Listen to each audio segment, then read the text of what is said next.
Ladies and gentlemen, this is the main event of the evening. Presented by Carolina Lightweights. Come grip with us. When the action begins in the studio, our referees for tonight's event are Elgato Azul and Carolina Real Streamers. For the slime lovers in attendance and YouTube and Facebook users from around the world, this is the moment you've all been waiting for. Live from the Elgato Azul TV studio in Louisville, Texas, it's time!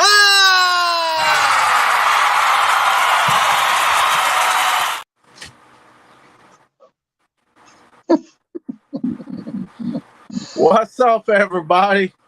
Hell, I like that. Technical difficulties, gonna be one of those nights, but welcome to the Slime Show, people. That's how we roll. Over here we got my partner in slime, Jamie Dunn, Carolina Lightweights. What's up? Down What's here up? we've got one of my Mad Cats teammates, Matt Jones. Welcome to the show, buddy. Thank you, guys. I appreciate you having me. Right, I had to wonder about you a little bit with your technical difficulties, but you handled it like a champ. That's part of our show, so it happens every time, it seems like, but we roll with it, man. We'll get it figured out one of these days. Oh, yeah. We're still rookies. Yeah. So, Matt, a lot of guys are going to be interested in flatheads. You're obviously a flathead specialist.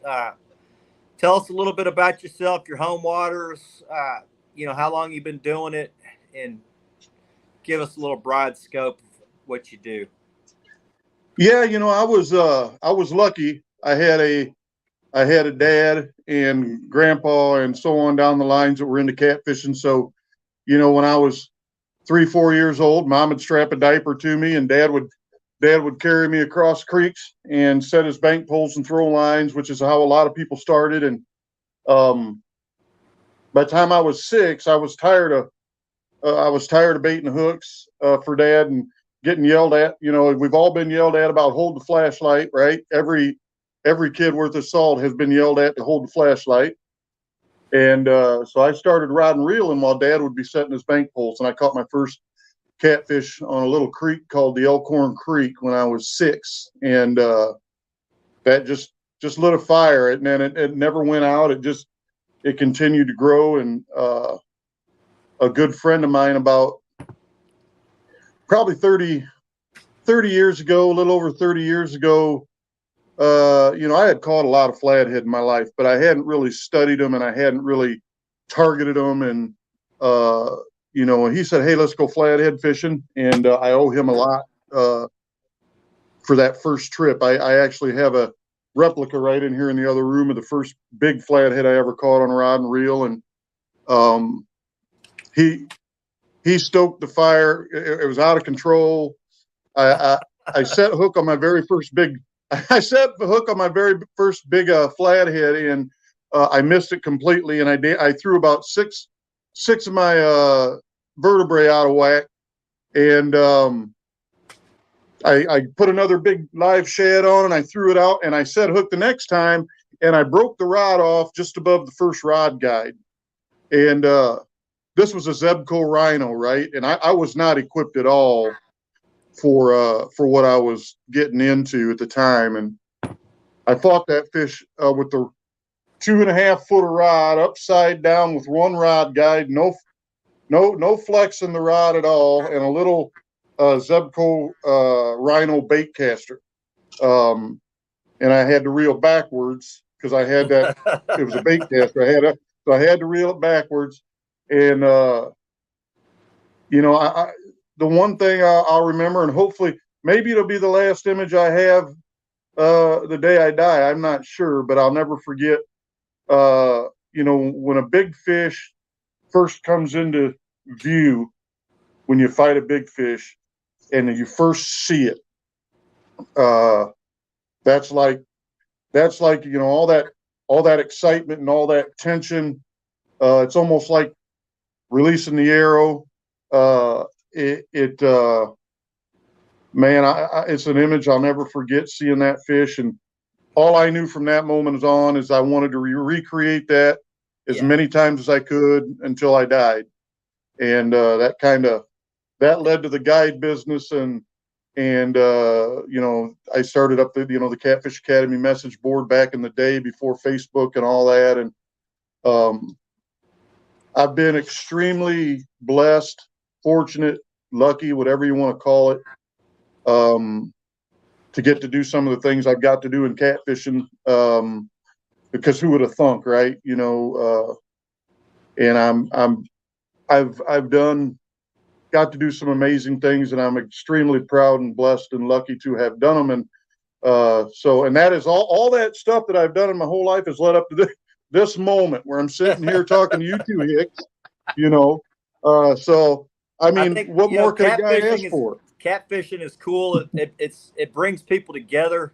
I've done a lot of different types of things in my life, but catfishing brings people together. It somehow assembles very like-minded people, even though we're all from different walks of life. It seems like a lot of us are very like-minded type people, magnetized towards each other. And guys are helpful and friendly, and I think that's pretty cool about the catfishing thing. We got a bunch of guys in here. Before we get too off into it, let's run down the list and say hello to the guys that are in here. We got Off the Hook Outdoors. Welcome in. We got Indiana Chris. We got Rebecca and Jamie. We got my buddy Jeff Martin from Louisville. I know he's interested in the Flathead Talk tonight. We got Billy Beaver, one of our sponsored anglers at Carolina Lake Weights. We got Gray Wolf Outdoors. Welcome in. Operation Vets with Nets, another one of our partners, another guy that's sponsored angler for Carolina Lake Weights, Rich Segarra. We got Fishing with Paula Smith. We got Paula on our Carolina Lake Weights pro staff today. We got the queen of catfishing, Miss Paula. And we're excited to get her on with us. She's awesome. We love her. So, yes, welcome to the family, Paula. We got Brandon Ladd from the world famous Ladd Brothers, huge flathead guys. I know they're in here for this Flathead Talk. So, thanks for coming in, Brandon. We're going to get those boys on the show in October, I believe. We got Facebook user. Can't see who y'all are on YouTube, but we appreciate everybody coming in. We got Poor Boy Catfishing, another one of our Carolina Lake Weights guys. We got the one and only Becca Mud Tramp. Welcome in, Becca. What's up, Miss Becca?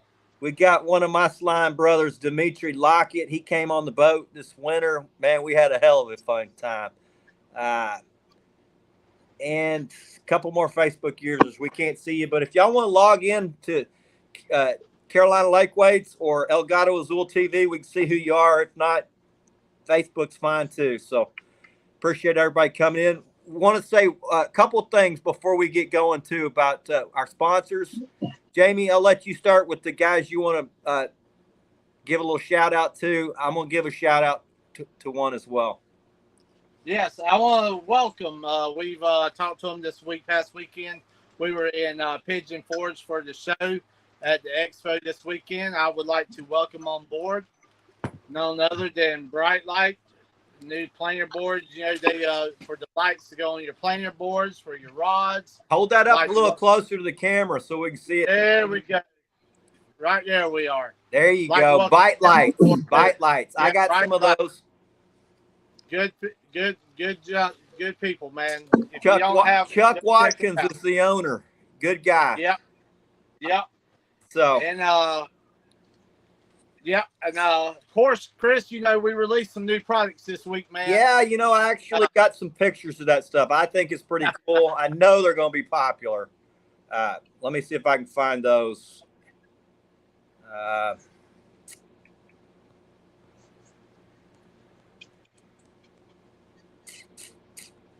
There's one of them. What do you call that thing? That one right there, Chris, that one is called no other than the Cat Swagger, man. That thing has been very popular this past week. I bet that thing's going to spin like crazy in current. I tell Look you at what, that man, freaking thing. What do you It's call yes, those? that one right there is called the Carolina Stunner with the no other than the Carolina Twister. So Okay, and you Stunner, got one. You got one more too, right?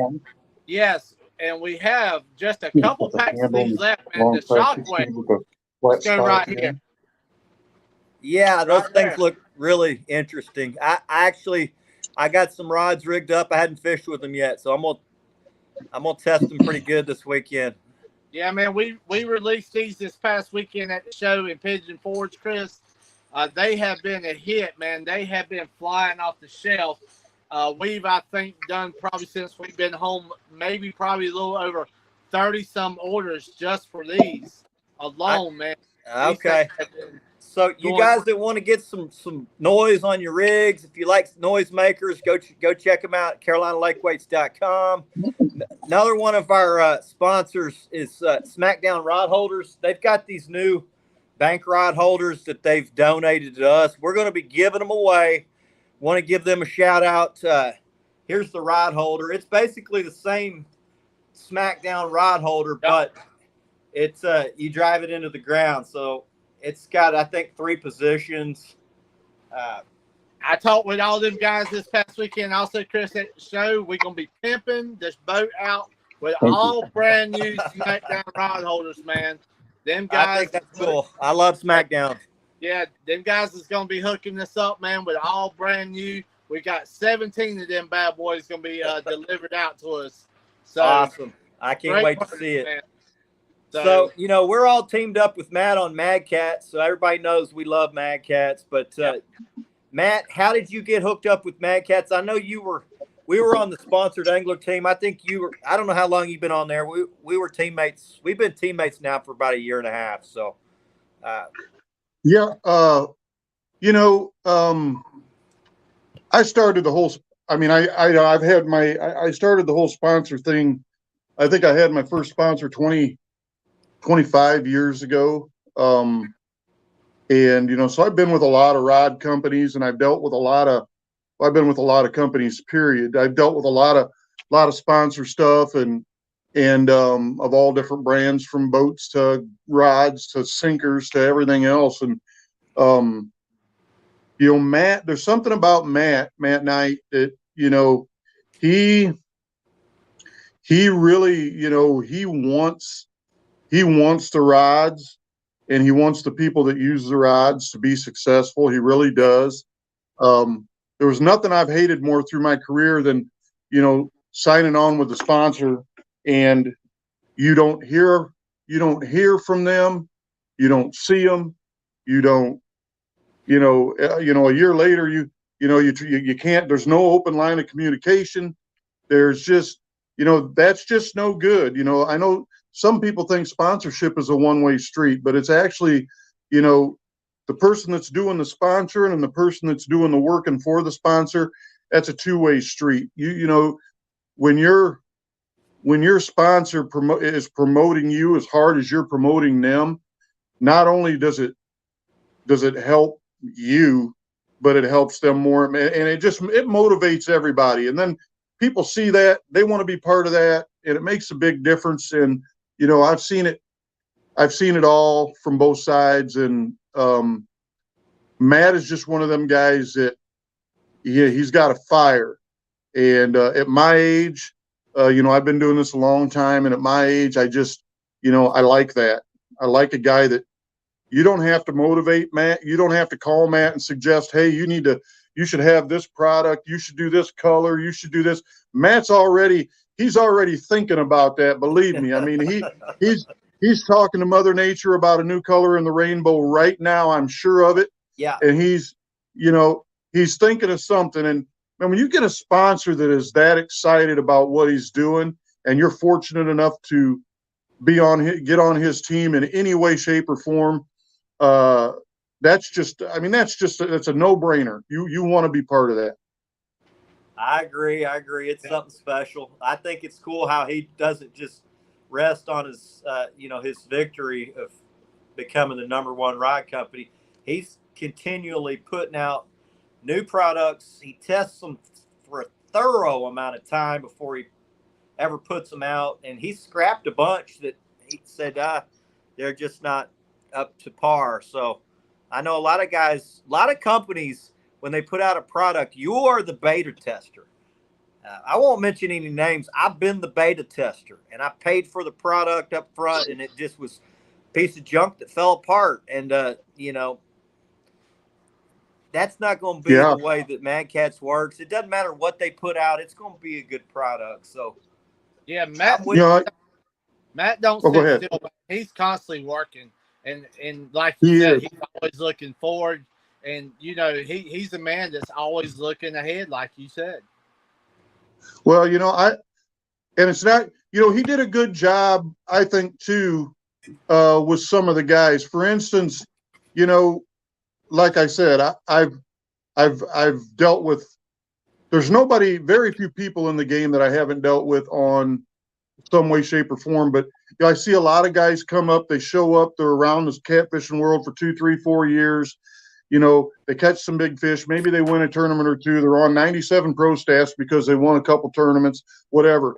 But, one thing you don't see a lot of is people getting on there on their time and shouting out people that deserve it. And I'll tell you, some people that you just mentioned that are on the Mad Cats team, the Ladd brothers, I'm going to tell you, from a guy like me who has been getting sponsors and giving stuff back to catfishing for 30 years, the Ladd boys, they deserve everything they get, good and more. Always doing a benefit for somebody, always giving something away to somebody, always humble, always, them guys, I tell you what, anybody I see on the internet right now that's trying to be something in catfishing, those boys right there, if I was looking for people that I would want to represent my product, those guys right there would be at the top of my list.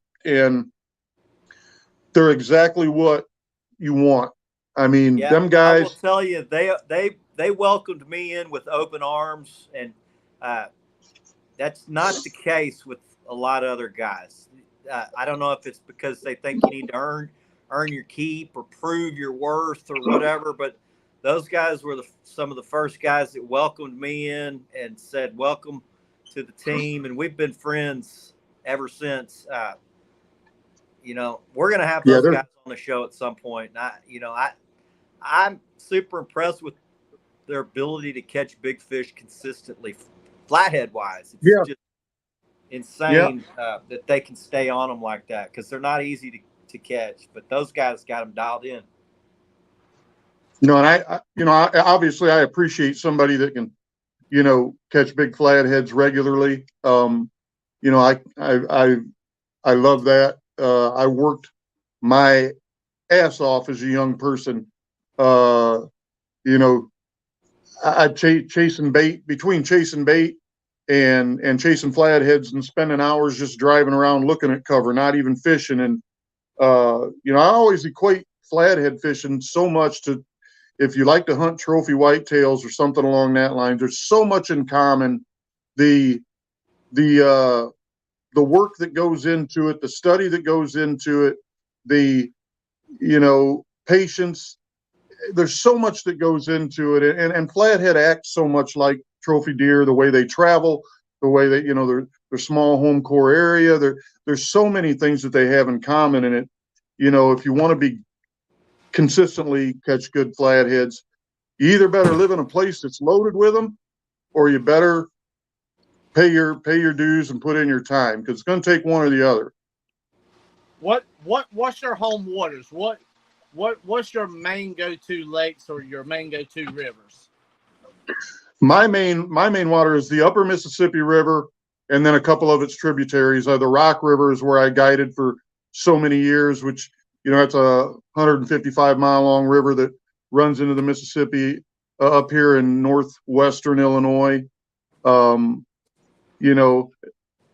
what I have found as I've traveled the country, that's what I wanted to do, is be able to catch big flatheads everywhere I go. So how could I take what I knew here to Alabama or Nebraska or Pennsylvania or whatever, and how can I make it translate to catching big fish there? And, you know, a lot of it's the same, but, you know, you run into, you know, lower down in the South here, Tennessee River, for instance, the Cumberland River, you run into a lot of no current situations. You know, you run into super clear water in some places and real dirty water in others. You run into deep swift water in the lower Mississippi, the Missouri River. So, you know, each place kind of presents its own challenges, right? But it's I think that's what kind of drives a flathead fisherman that's different about a blue cat fisherman and a channel cat fisherman. And I'm not bashing people that like to chase channel cats and blue cats, because I do it too. I love it. It's fun. They're all fun at their times of years. There's just something different about a flathead, period. When you go from a clear water to a muddy river, how much difference or how much technique do you change in order to find your flatheads? I mean, is it a totally different technique that you're using, or is it about the same? How much difference is it for you? Well, you know, the number one thing right off the bat is, you know, how you perceive the flatheads are hunting at the time. So, you know, in clear water, you're going to assume that they're probably sight feeding, right? And as you get into brackish, dirty water, swift water, you're going to assume they may be using the Ampullaea lorenzini, their ability to electrorecept and feel fish, or their scent, which a lot of people forget about the fact that flatheads have so many advanced senses that some people forget that they can smell good, really good too. That's not just a channel cat and blue cat thing. So you were talking about your and I can't remember what you named your cool little thing there, because you had some cool little weights there that you were showing there. And you were talking a lot about vibration. You were talking a lot about sound. You know, and this right here is an old school tactic. And if you don't know what this is, then I can't really, it's hard for me. You're not an old school flathead fisherman just yet, but you'll get there. This is a clonk. Yeah. And you can see this one has been used damn near a lot. We'll just go with a lot. I still use it. You know, it was developed in Europe. An old river rat here on the Rock River brought one of these over about 30 some years ago. I used it, and I still use it.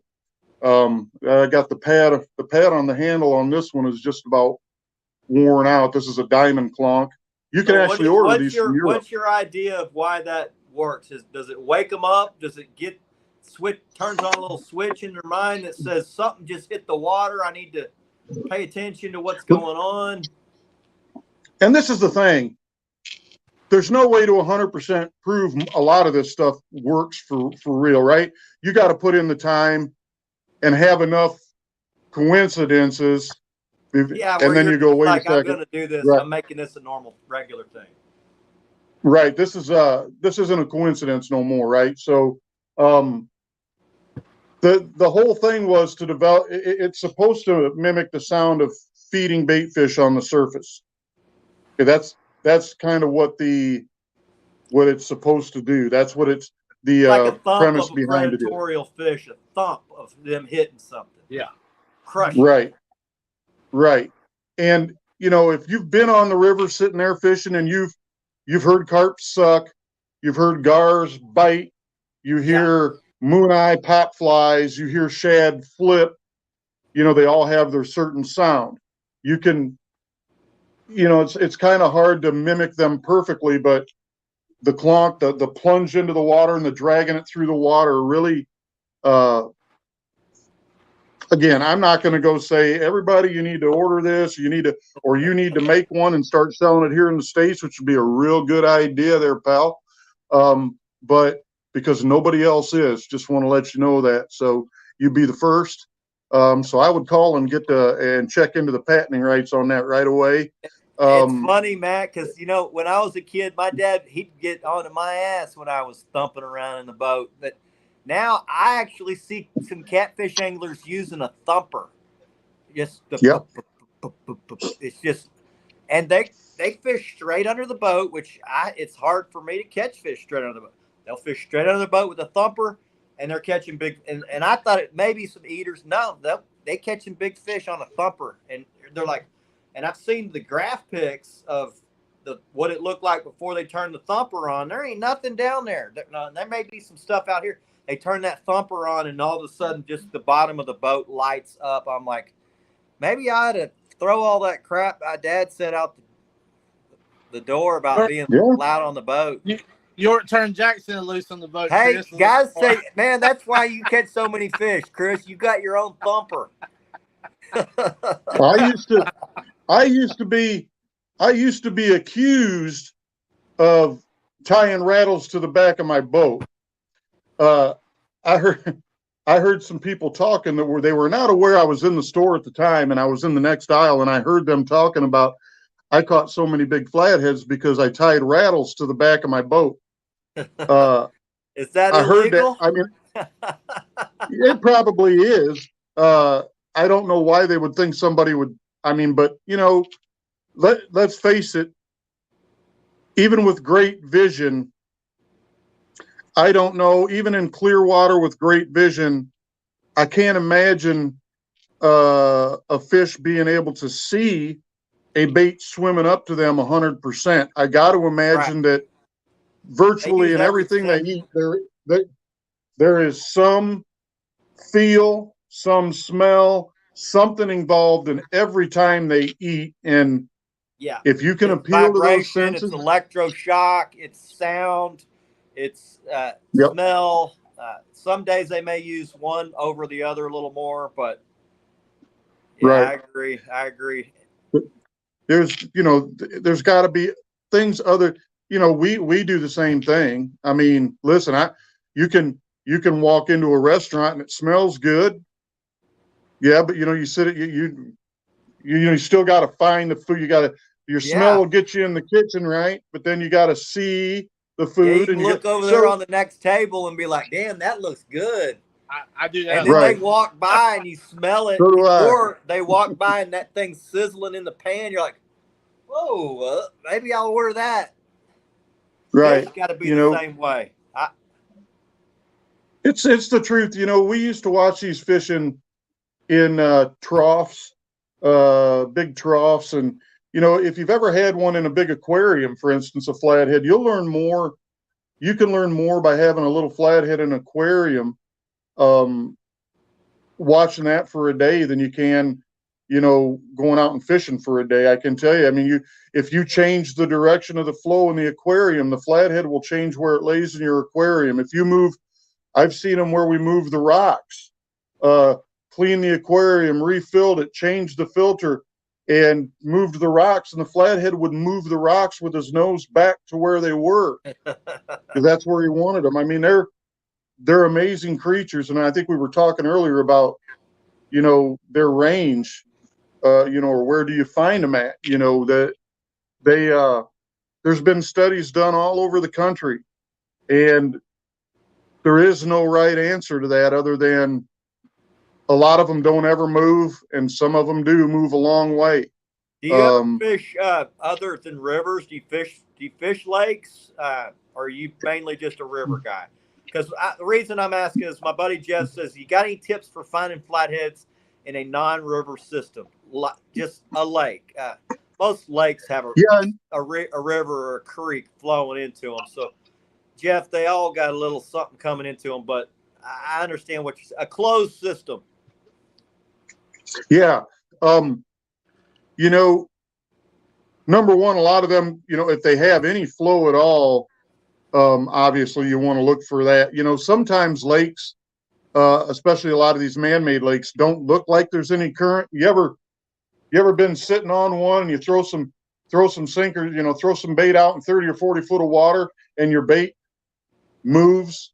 Yeah. I think that's one of the things guys don't really, I've heard guys say, how much current is there really 30 feet deep? I'm like, you'd be surprised, because the bottom features of the lake change, and there's current that flows around ledges, and the wind just because the wind's blowing on top, it transitions down to the bottom as well. There's a whole giant current that's moving through that lake. Now, when there's no wind, that slows down considerably. But I agree. I think that current plays a big part in it. I always tell people to get on YouTube or whatever and look up NASCAR and look at some of their footage from putting cars in the wind tunnel, and look how the wind flows over the cars, what it does behind the cars, what it does if there's multiple cars, and you'll learn a lot about what water does in the same situations when there's flow. So you will learn. I kind of got off the beaten track there, though. I'll go back to his question. We can talk about that later. If there is any kind of flow, obviously you want to try to fish it like a river, but on a lake, from what I understand and from what I learned, I moved down south and I fished the Kentucky Lake area and stuff, and I didn't have a lot of success because I didn't get to fish for flatheads, but a couple of times. But I know in those lake areas down south, there's a lot of ledges, and in them lakes, there's really good ledges. And I mean, them fish like to move up and down those ledges. They like to lay on them ledges, and right at the top and right at the bottom of those ledges are good travel routes. And any place old creek beds come through a lake and meet the main channel, those are great, intersections where you can find flatheads. It's a lot like a drop off in a river. But yeah, I mean, that's where I would start. I don't remember who asked that question. Ambush structure, basically ambush structure, places that are right, a traveling, what I call a catfish highway, a channel, a ledge leading up into a creek. Those are the types of places to target. And then if you're lucky enough to find big piles of cover in the lake on the ledge, then naturally that's obviously moves right to the top of the list. I know one of the top crappie guides, big time tournament guy. He's here in Texas, and he has started guiding for flatheads in the middle of the summer, and he says he uses live scope to find them on stumps, and he said they'll lay vertical on a stump. You can see them on his live scope, and they just wait for crappie or bluegill to move up and down that stump, and then when they get close enough, they suck them in. And he said you could put your bait right down there with the live scope and watch that thing, put it right in front of his nose, and he'll just suck it up. Which I'm like, damn, maybe I need to get me some live scope.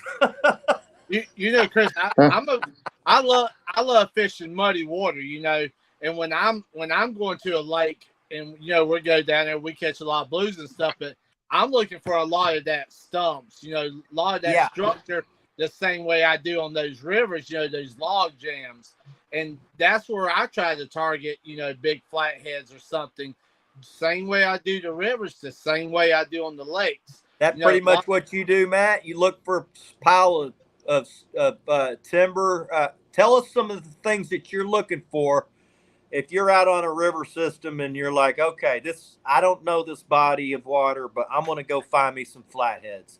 Yeah. First, give some of the guys some insight.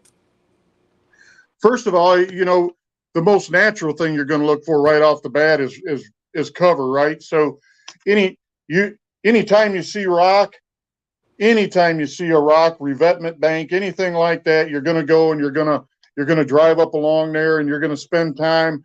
What does the bottom look like? Is the bottom out here full of 2 and 3 foot high jagged rock up and down? Because if it is, I definitely want to fish there for sure. If there's, especially if there's depth change and there's good current on it. I love bridge pillars. If you're a flathead fisherman and you're not targeting bridge pillars, you're definitely missing out. They're not all created equal, that's for sure. But if you can get right up close to a bridge pillar, you'll find most of the time that right up against the concrete, you've created a river, they've created a channel. It might only be a foot or two wide, and flatheads love to lay in those. It's a great place for them to ambush bait because the backside of them is usually where the bait collects. So they got bait close by. Wood is obviously a great place to target flatheads. Anytime you find wood, you know, if you can find a good ledge with good water and you got good cover up shallow and you got good cover deep, whether it's wood or rock, and you got a food source, then that's when you're looking at fish that will probably never move, you know, because those fish, they can spawn there. Yeah. Yeah, they can spawn there, they can winter there, they can summer there, they can eat there, they can, you know, they live to procreate and they live to eat. Yeah. You know, they don't go to the party on Friday night. They don't do none of that. So they're going to eat and they're going to mate. And you Hopefully find an the area that's party's perfect. on the end of my line.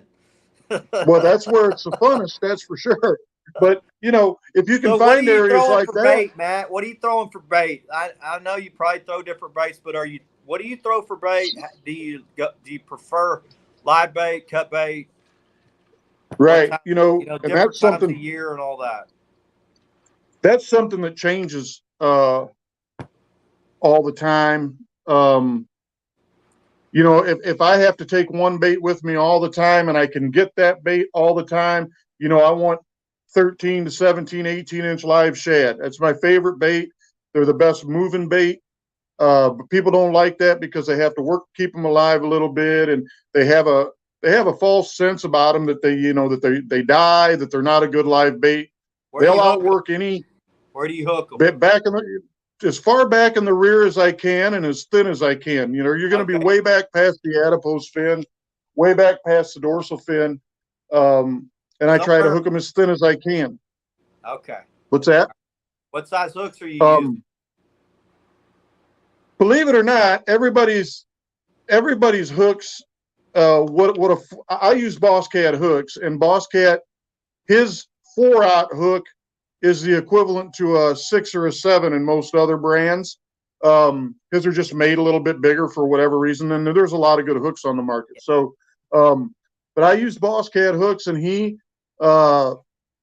use a 4/0.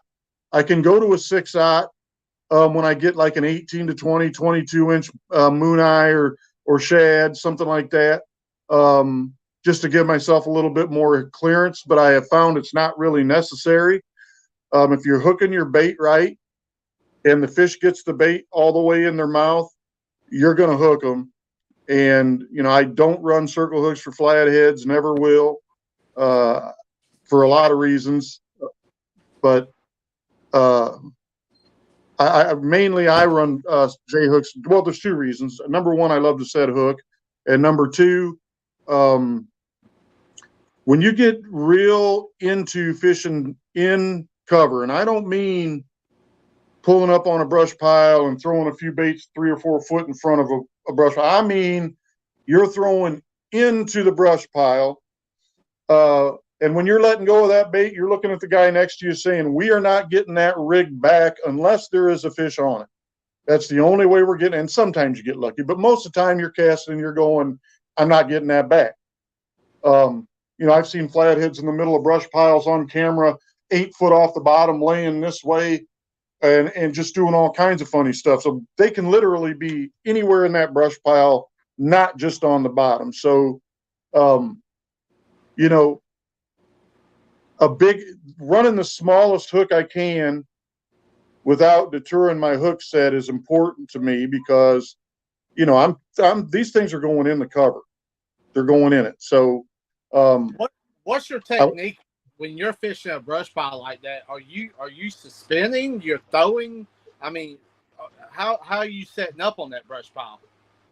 Well, typically a lot of your best brush for flatheads or rock or whatever it is, you know, is completely submerged and oblivious to the eye, right? So big singular, like one singular tree submerged that nobody knows about. Those big singular pieces of cover tend to be the best spots for big fish. You know, you get into them big complexes, and a lot of times you might find a decent one in there, but you'll find a lot of your teeny fit, your teenage fish, and smaller fish, but not always. But so if I'm fishing a singular piece of wood, I want to have baits right on that root ball, and then down the trunk a little bit, and then down off the end. Now, typically, I only run 4 rods when I flathead fish. That's all. We're not allowed to. Down there in the south, you guys damn look like a shrimp trawl when you guys are fishing. But so, and then rock piles. That's when I'll switch to a 3-way, and I can I'll get up above that, drop my anchor, and I'm going to float back right on it. Mm-hmm. And then I'm going to drop baits, and I want that sinker first, right? And I want that, when I feel that sinker hit a rock, I want to stop it. That way I know my bait's a foot above there, and he can spin around and swim, and fish can come up and grab him. So that's a good example of that would be fishing in front of some of the dams.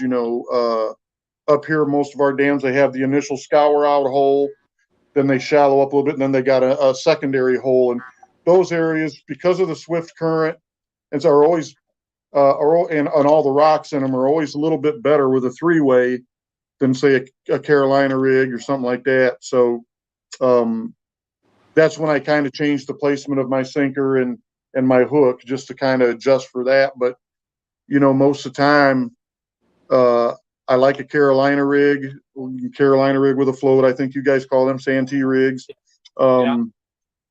So it just depends. The good thing is there's no wrong. There's no wrong or no right. There only is, catching fish. So I mean, if you're throw something out, it might, just because it doesn't look conventional, don't mean it's wrong. But I've seen some people come up with some doozies of rigs that you look at and go, what in the hell are you trying to, but hey, a lot of crazy things have come from minds that just don't think the same. And those are, that's how cool stuff's made a lot, That's it. So you're doing a lot of suspending over a lot of the structure, and that's kind of like, am I right? That's what you're doing a lot when you let your anchor drift back over. You're basically suspending over the top of these structures, which is basically what we do a lot of here. But a lot of our structure is from the top to the bottom. So sometimes we might cast back onto that structure, but like you, when that structure's under the water, we'll drift back over the top and actually fish in between, those tree limbs and stuff where they're actually laying. Now, yeah. Do you ever fish on the drop off with your banks? Sometimes that water eats out, up underneath, and they have little divots and stuff. Do you ever try to fish any of that type of areas? Back when I fished the rock real heavy, that was always a great tactic, especially not just only during the spawn, but flatheads love rocks. They love to ambush stuff. So they love to have, if anybody's caught enough flathead, they know that, 30 to 50% of your flatheads always have some kind of a skin mark on their head, both sides, one side. It's because I'm not sure. I'm not a flathead, and I've never been able to ask one, but I know that they definitely, because of that, it tells me they love to have something over their head. Yeah. I don't know if it makes them feel hidden when they're ambushing bait. And I'm just guessing that that's what it is, right? None of us know for sure. So they like to get under them rocks. So, you might find big flathead even during the middle of summer after the spawn, set up in 4, 5, 6 foot of water, laying up there under a rock. We're floating a big bobber and a live bait or a cut bait. Now, this year up here, typically during the spawn, there is a time up here where cut bait becomes king. Now, a lot of times that's the cut bait thing is best when the water warms above 50 in the spring, and then when it drops down into the 60s and starts cooling off back into the 50s in the fall up here. However, during the spawn, I don't know if it's from the lack of energy, them feeling spent from spawning or what it is, they love cut bait. And this year has been the absolute craziest. 18 out of my last 19 flatheads have been caught on cut bait. And that That's with using even amounts of live bait to cut bait ratio. 18 of my last 19 have come on cut bait, and I've never seen it that much of a difference. Yeah. But for whatever reason, we don't know what's going on under the water. We want to guess. We like to talk and make ourselves look smart. We like to do all that. But when it comes right down to it, none of us actually know what's going on under the water. And I think a lot of that is because of our misunderstanding of the spawn and how long it lasts, why it starts, why it stops. I don't think we know. We think we do. But again, we're not fish. We're not down there. I mean, I think we just don't know. And I think that has a lot to do with it. I saw a question a while ago. Do you ever use goldfish or salties when you fishing for goldfish or fishing? You said goldfish? Flatheads. Yeah, goldfish. You say goldfish and salties. What was the second one? Salties. Oh, salties. Salties. You're gonna have to elaborate. I don't know what a salty is. Salty's like, it looks like half minnow, half goldfish. Goldfish. Yeah. I've never used it, like but a golden, like a golden roach shiner. Bait shops. Yeah. Okay. Yeah. If that answers your question without me saying anything, no. Being an old school guy, I always seen minnows when I was young. I chased frogs. And now, like I said, I would have to spend one whole day bait fishing to prepare for 3 or 4 straight days of guiding. When the shad, moon eye, things along them lines are running good, that's always a blessing for me. Number one, because I believe shad's the best live bait there is, and number two, because it's just real easy to put the boat in and go throw the net a few times and get my bait. But you will never, probably ever, unless somebody sabotages me, ever see a store-bought live bait in my boat. Now, do they work? Absolutely. And if a guy doesn't have access to bait and he wants to go fishing, by golly, and you can go buy some, I would too. So not putting anybody down for that. It's just not my bag. But I think getting the right bait is probably one of the hardest things for guys when they're starting out. But I believe the better you get at getting the bait, the better you become as an angler. It's just part of it. Guys are like, man, now if it means you can't go fishing, then go buy it, But spend the time to be able to go get what you need with a net or with a pole or however you want to go get it. I think getting that right bait makes all the difference when targeting big fish. You're right. And the great thing about a lot of these river systems is, and I've learned a lot about this just the last couple of years. The Mississippi is great because I can put a cooler in my boat with ice and night crawlers and a bait rod, and I can go fish for moon eye and fish for bluegill with my rod and reel. And if I can't catch them, then I can bust the net out and I can go throw for shad and moon eye and stuff like that downriver. So, and it becomes, that all adds to the challenge of it. I mean, I go out and I catch a couple moon eye and a couple bluegill on my rod and reel. Then I go downstream and I throw the shad net 85 times, catch 20 shad. So I gathered all the bait. I've done all the work, and and then I go set up and I fish for 6 or 8 hours and I finally catch a big fish. And that's just like the whole thing came together. You had to use your time, your skill, your energy to catch your bait. And then you took your time, you set up, you targeted a flathead, and you caught a flathead with the bait you had to work for. That's a fulfilling feeling right there. It's you're like, I did it. I did it all. But Matt wants to know, don't cancel me, but I must ask, has Matt ever used chicken? How did I know that was going to come up, Chris? What kind of show is this? Let me answer for Matt. Matt uses chicken about once a week on his grill. Yeah, I had fried chicken last night, and that's not a lie. No, let me tell you something real quick. I moved to Kentucky for about 2 years. We have moved back to Northern Illinois. Now, down in Kentucky, every old man down there has a concoction that they swear is the best thing for catfish, period.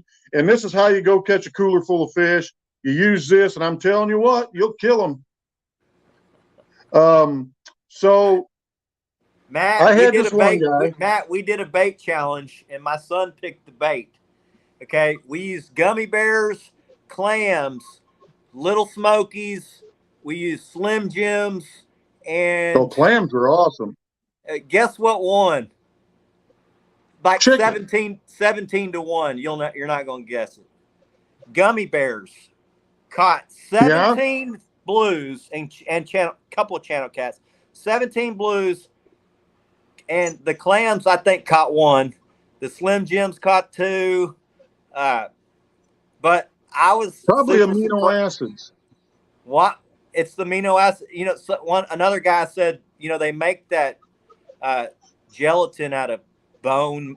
You know, they boil bones and skin and whatever to get. Yeah.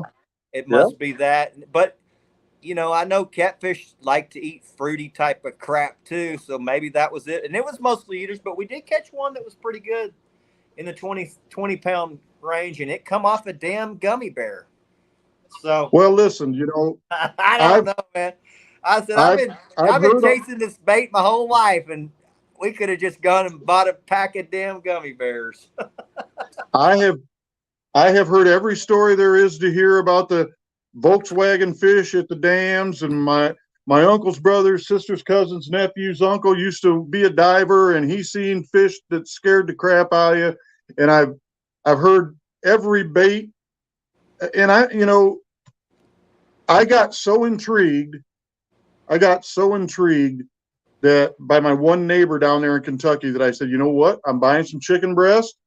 And you know, when I was down there, I didn't get to fish much. I was very ill. So when I went, I just like to fish for a few eater blues or whatever. And the first time I took that strawberry jello chicken out there, you know, I listen, first of all, I looked around before I put it on the hook to make sure nobody could see me. You know, I didn't want anybody to know. And, you know, I caught fish on it instantaneously. I didn't catch any big fish, maybe 10 or 12 pounds, but it definitely, for whatever reason, there is definitely something to that. I think smaller fish are more scavenger type animals. They'll eat a damn anything that gets flushed out of the creek after a rain. I mean, I've seen some of the weirdest stuff coming out of catfish, but I think the bigger they get, they become a little more predatorial.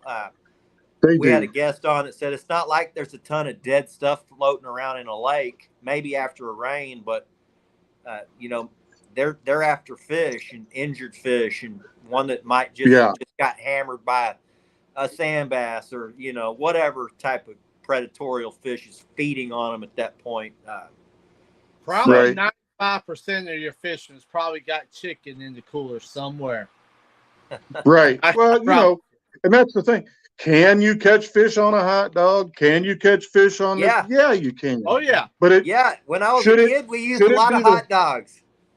And and should it be one of your first baits? But I'm not using hot dogs now. No. People like to say, "Well, to the lake, my son's eating them." Right. I talk to a lot of people that say stuff. You know, have you ever tried this? Have you ever tried this? You know, he swears by it and say, "Listen, I ain't call nobody a liar. I think you can catch fish on a lot of crazy stuff." Yeah, but you know, my son typically that gummy bears. Yeah, I mean, if you want to go catch fish to eat up to 10, 15 pounds, there's not a better bait on the planet than GNS cheese bait. And I won't say that just because I'm sponsored by them. It's the truth. I've been using it for years. I mean, them guys will win tournaments up here against guys using cut baits and fresh killed baits and live baits. It is that good.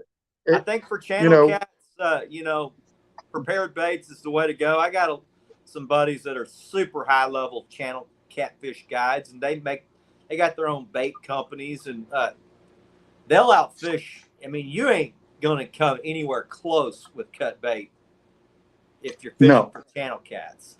That will be 200 to 10. That'll be the score.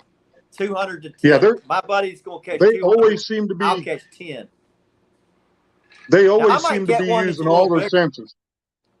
Right. Yeah. Now,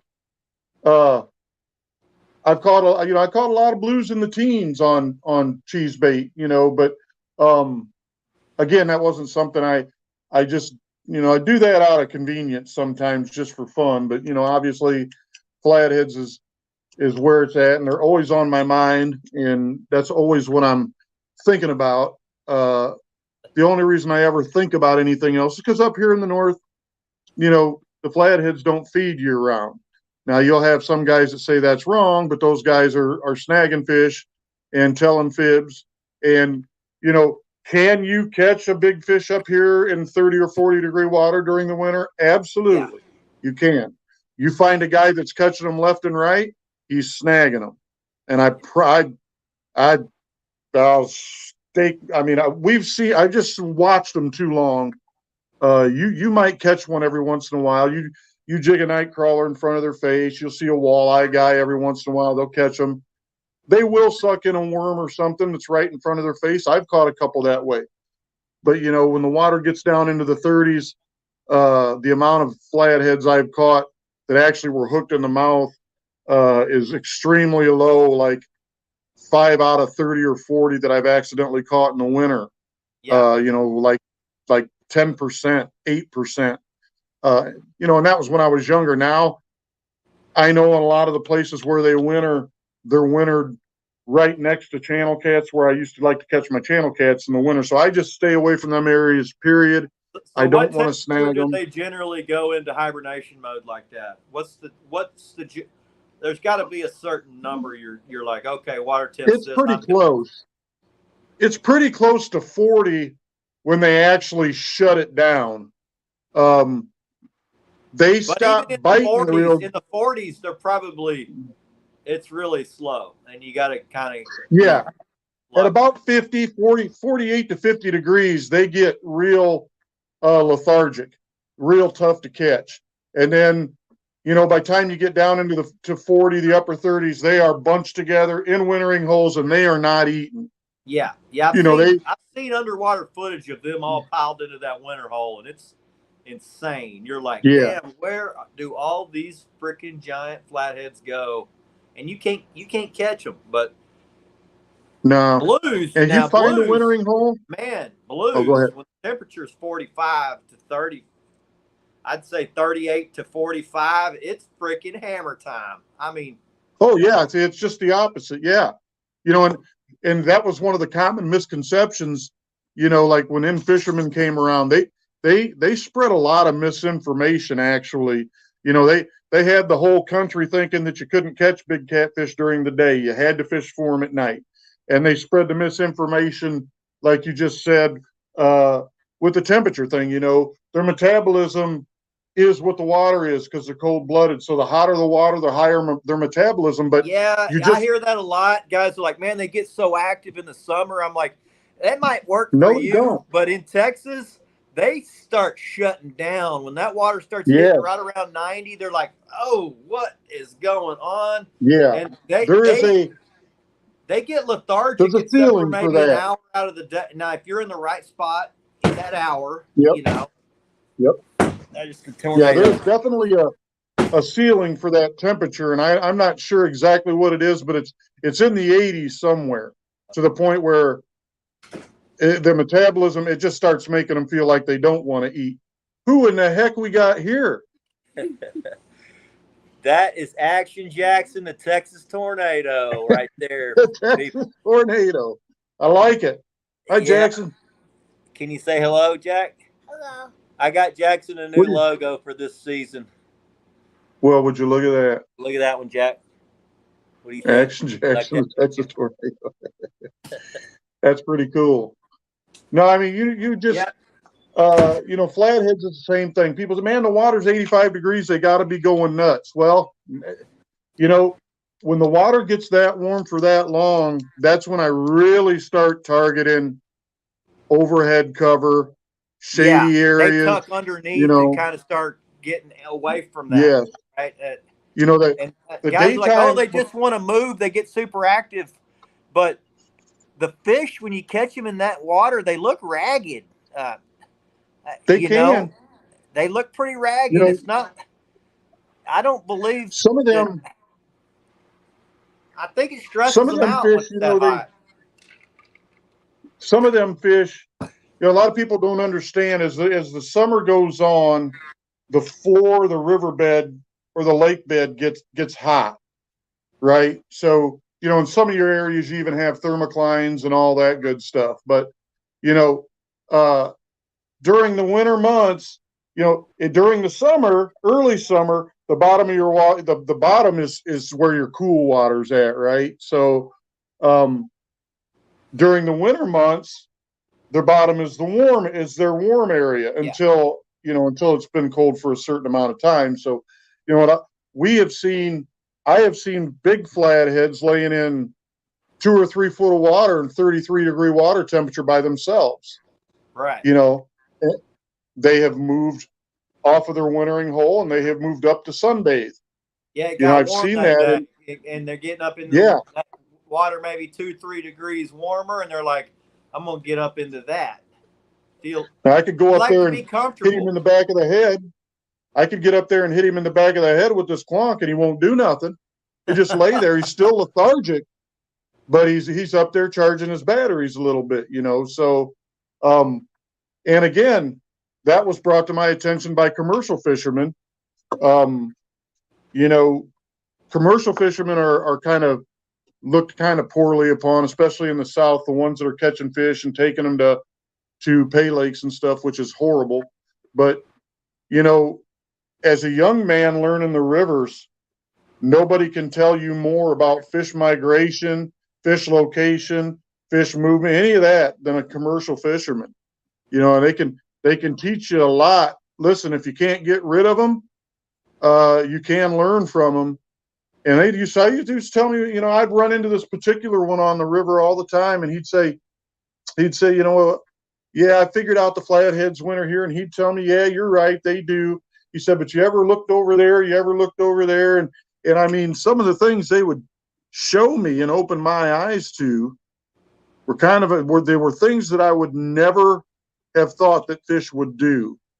You know, we have this preconceived notion of what fish want in the winter, what they want in the summer, of where they're spawning at, of where they're traveling. And what I have found out by talking to people is we really don't know half as much as what we think we do. That's hard for some people to accept. I got a question for you. Say that, well, Chris, you just put it up. You've got a river. You've got some holes, you know, it's about 30 foot here and there, but the majority of the holes is 8 to 15 foot. How would you target that river? How would you lay that river out? Well, you know, 8 to 15 foot of water, that with an occasional 30, that sounds a lot like the Rock River.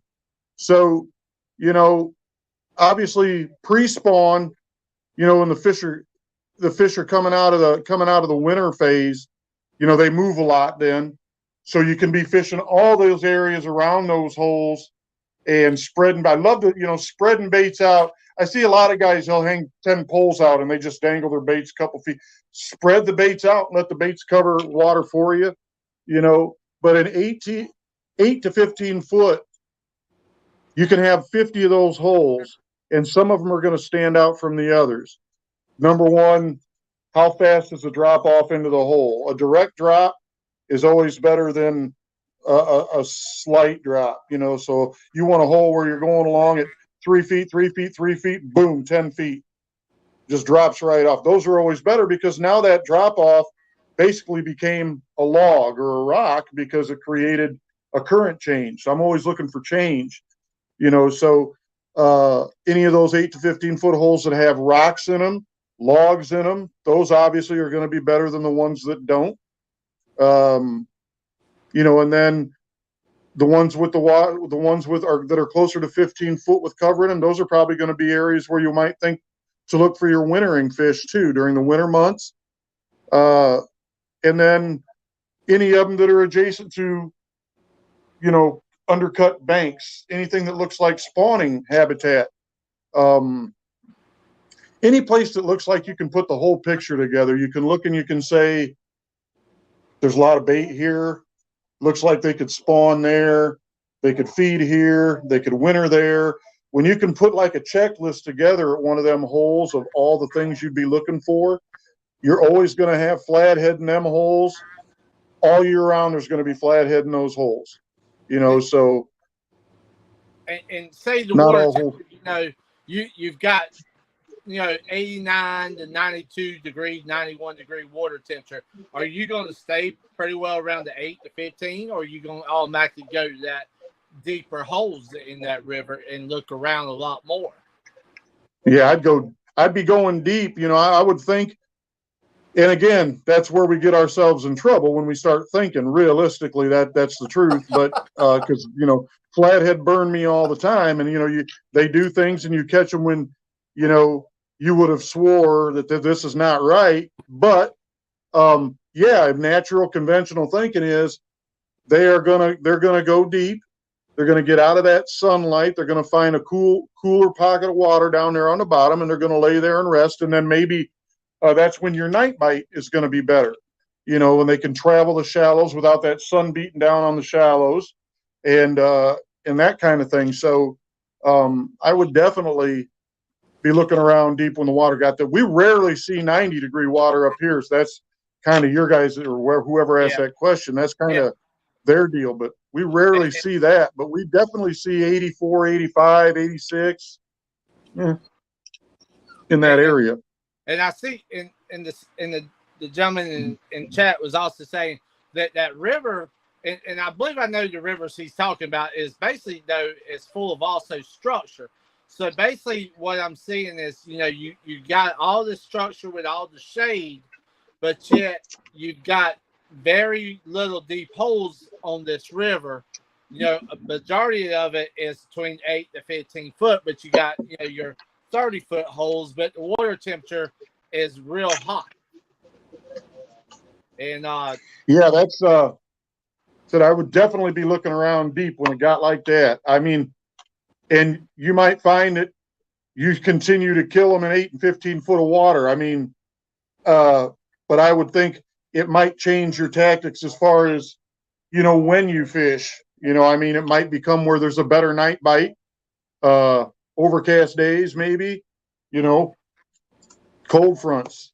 There might just, you know, you might have to.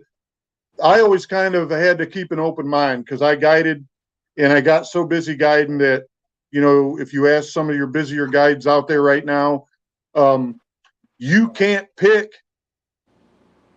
what phase of moon you're fishing. You can't pick a cold front or a warm front. You don't get to pick your conditions when you guide.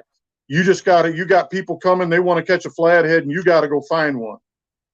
You know, and this ain't like down south where guys are fishing for blues and then there's a couple periods during the year where they get into a bunch of flatheads on accident. I mean, when you got people coming and they're paying you money to catch a flathead and they show up on a cold front with the water dropping and a full moon phase and you got to find a flathead, you got a lot of looking around to do.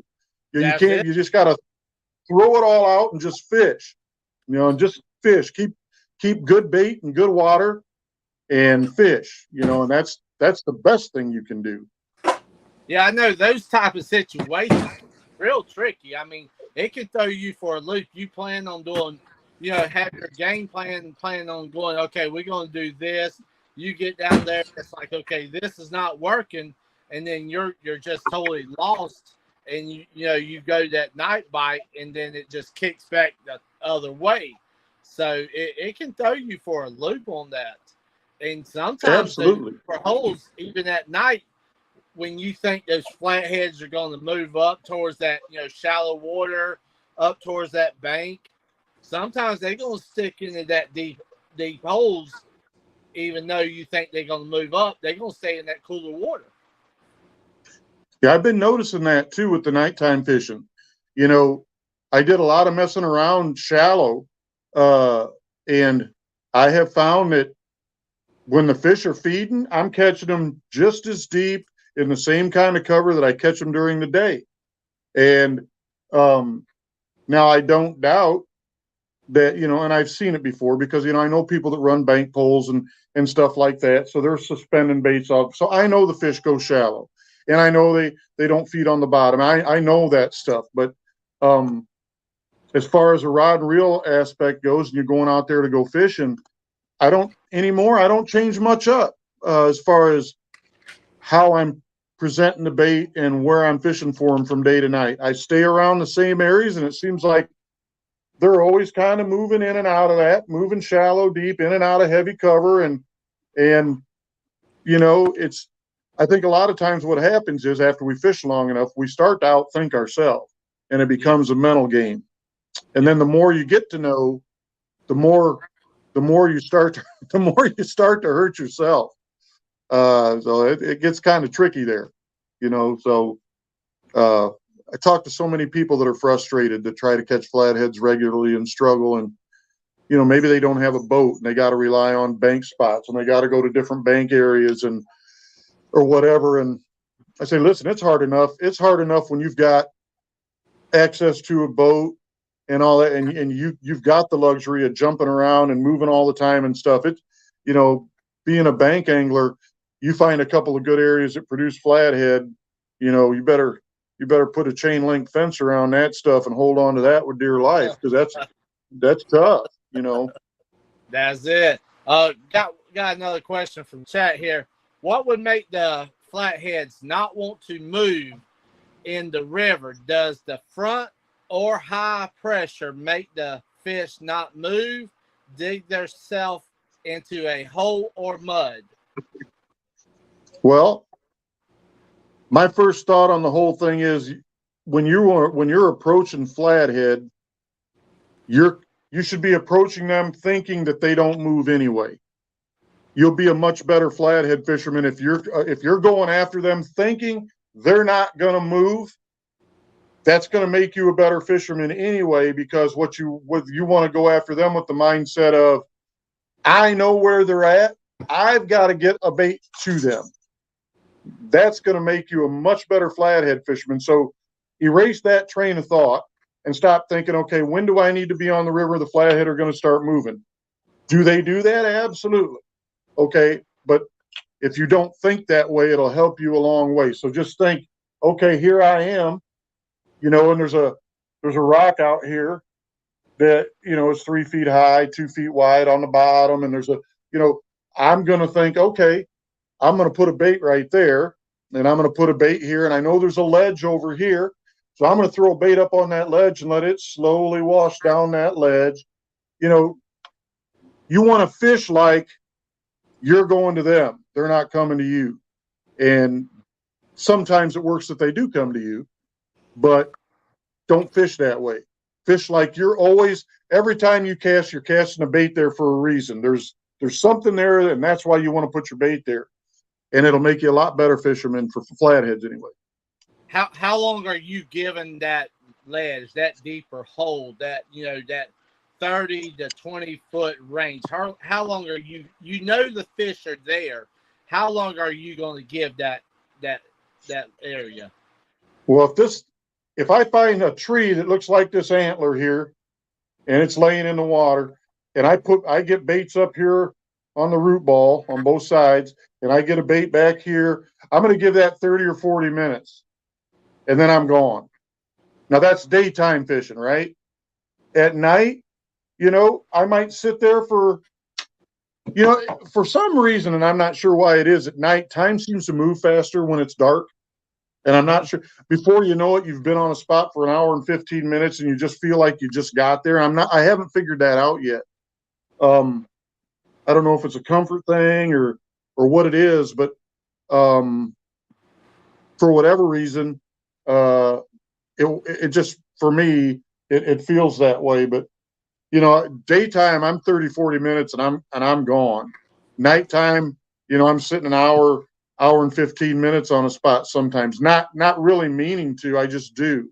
But you know, I know a lot of guys have kind of gotten that train of thought, you know, from again, the guys that don't have access to a lot of fishing areas. Maybe they've got one bank spot with a deep hole in it, and their train of thought has always been, well, I'm just going to go soak baits all night long and hope I catch a big one. Now, that's not really how you want to fish for flatheads, but some people don't have a choice. Yeah. So, you know, I've myself, you know, I've sat in some areas, you know, when I'm flathead fishing, I've been there for 30 minutes and moved. Some areas, I know when I pull up, I'm looking at that graph, I know that they're there. I see them, and I'm like, okay, I've been in some of these areas and actually catch on the third hour in that hole, then actually hook into a 70-pounder. You know, do you feel that that's actually a good tactic sometimes, or do you feel that that can be, you know, too long to give a spot? well, you know, I don't think there's any such thing as a bad, like I said, I don't think there's anything as a bad tactic because we don't really know. Said I don't really believe we know. I don't think we're really worth our salt as far as what we know, because I think if we could get down, you know, if we could all go scuba diving and get down there and just play follow a flathead for the day, I think we'd all be real shocked at how far off we are and realize how much luck has been involved in some of the things we do, you know. But no, I think that's a great, I mean, I think the further you think outside of the box is a great thing. However, you'll find most of the times you come back to the most basic, you always come back to the most basic tactic. I mean, I've run planer boards for flatheads. I've run bobbers for flatheads. I've changed baits for flatheads. I've ran several different rigs for flatheads. But what works best is coming right down to a Carolina rig and putting it in heavy cover. Yeah. When all comes down to it, it seems like that most basic way, still to this day, no matter how many bells and whistles we put on it, that's still the best way to catch flatheads. You know. One more question, and it's gonna settle a war between myself and somebody that's actually in chat. Cut bait or live bait? What percentage do you prefer? Well, up here, I put that percentage is going to be based on water temperature. Okay, so I can't just put a, you know, when the water temperature is 65 degrees and below, I'm running 80 to 85% cut bait. When the water gets over 65, I'm running 80, 85% live bait. So it all just depends. And again, like I said, I'm on a streak right now where these damn fish don't want to eat anything live right now. And the water temperature is 84 degrees. I've been running 3 live baits. I was like, Jeremy, I had to ask, brother. I saw Jeremy a while ago. You talking about the cut bait, and he was laughing at me. I said I was going to ask that question, but you know, because I love my live bait, you know, especially flathead fishing. So that's why, right. I was, you know, and you were leaning back towards with the water temperature. Normally, right now, I'm more live bait than I am cut bait right now, and that's why. Me too. Yeah. But it's been real weird. This has been a really weird. I don't know. Like I said, last week my biggest fish was my biggest guide client fish was 41, and you know I had a bunch of fish in the 20s. We had 130s, you know, which up here that's good fishing, you know. But like I said, every one of them fish but one was caught on cut bait, and if I was ignoring that, I don't think I would have caught many of them because they are just not this year for what I don't know what's going on. I don't know. I have no clue what's going on, but they are definitely still to this point, and we're almost to mid-August, still preferring cut bait. And I don't know why, but all I know is if I was stubborn enough to not want to throw it, I would have caught a lot less fish. What's your water temperature running right now? We're about 84 up here. That's on the Mississippi River, you know, so we're not far. They still had snowpack draining into the Mississippi River 12 weeks ago, you know, and now we're at 84 degrees. So, you know, it's crazy to think how it changes so fast. And these fish, just one thing about catfish they're just tough, and they adapt to every situation. And, you know, we just got to learn to adapt with them. You know, you can't be so stubborn that you realize, hey, they might be preferring this right now, even though it doesn't make any sense. They may, you know, it might be wise to start cutting these baits instead of throwing them live, or vice versa. So stubbornness will get you in trouble a lot fishing. And Chris, that's for sure. Chris, you got ice cream trucks melting in Texas right now, so. Oh God Almighty!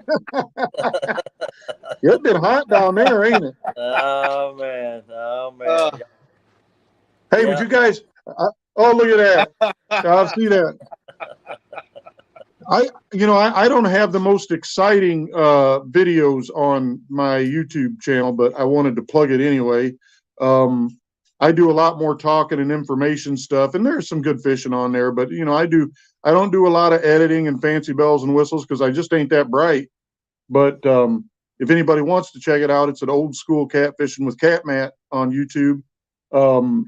I'd appreciate it. I turn my camera on, and whatever gets on film gets on film. I don't do any editing or anything like that, so it's all natural. And you know, I love it when people get on there because this is my favorite part of catfishing is this. I love talking about catfishing. You know, I still learn things. I see Ted Ellenbecker's on here. You guys know who Ted Ellenbecker is? Yeah.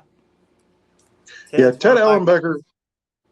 Yeah, Ted was one of the back with me. And, you know, we were back during the Otis Toad Smith and Doug Stange and all that stuff days in the 80s and 90s. And Ted was one of them guys, you know, he was one of the pioneers. And back when we had to rent VHS cameras that you had to sit on your shoulder because they were so big at your local video store, you could rent a VHS camera and put a VHS tape in it, carry it out to the riverbank with you, and try to get 2 hours. What's that? Time. That's big time. We use Polaroids. Hey, back then, man, I mean, that's what we had to do if we want. I've got some videotape. I got videotapes still that I don't even know what's on them anymore. But man, that was a long time ago. I'm glad it stuck, though. I'm sure glad it stuck. I'm glad I'm still doing it now. But that's for sure. Very lucky. Who we got here? Mr. Yeah, if somebody will share, what's your channel name again, Matt? Maybe we can get somebody in here to share it out. Rebecca can probably go on and copy your link and share it out. Yeah, I think she's on there. That'd be awesome. I'd appreciate it. I'm not very good with that. I'm not either. I'm terrible at it, actually. I love now I like when other guys. I enjoy having somebody in here that can help share out some of our guys. So really, I would like somebody to share these other guys that are in the channels as well. I know it helps. So share Matt's channel out. What's the name of it again, Matt? Old School Catfishing with Cat Matt. Okay, I know I'm a member. Yeah, we've got I'm subscribed, but y'all go over to Matt's channel, Old School Catfishing with Matt or Cat Matt? Cat Matt. Cat Matt.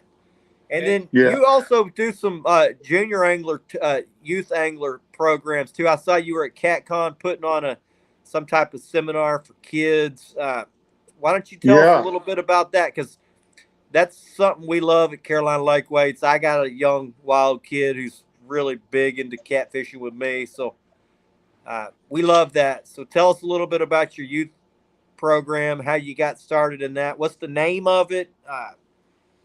And all that. Well, I got started with that many years ago. I was fortunate enough to work with Bridget O'Donohue up there at the USSA program she has. I got to go up there and work with disabled kids, and I've done some Make-A-Wish stuff, and then all the time I've ran a series of catfish camps where people from all over the country come, and we do giveaways and raffles, and we have fish fry, and we go out fishing on the river, and we do stuff like that, and we have a good time. But getting kids involved obviously is a great thing. Now the thing at Catfish Camp, at Catfish Conference, we did that. That was our first dry run this last year. We did a Catfish Academy for kids, and we set up a table where the kids could come by, and we had some great people there. Ryan Casey and the boys from the Deshanos, from the owners of Offshore Tackle Planer Boards, and I was there, and Dave Geary, the owner of GNS Cheese Bait, and some others, Mike Mitchell. So what we did was we just brought the kids in, and it was for the kids, and we showed them how to tie knots.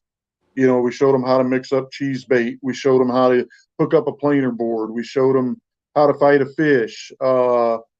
Jackson Mitchell did that. Showed them how to fight a fish. So we're trying to expand it, and this year we're going to have more space. We're going to have better sound. We're going to have more.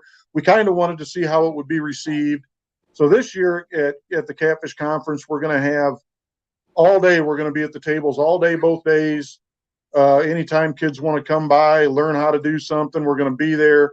We're still going to have a big presentation in the middle of the day on Saturday, where we get everybody there and we give stuff to the kids and do all that stuff. But yeah, it's pretty important, and we got some great people on board. And in a day and age where the online catfishing world is such a dark, deep crap hole at times, it's nice where you can get together and do good, positive things. And I think that's the beauty of it. Really, that's what really makes it worthwhile.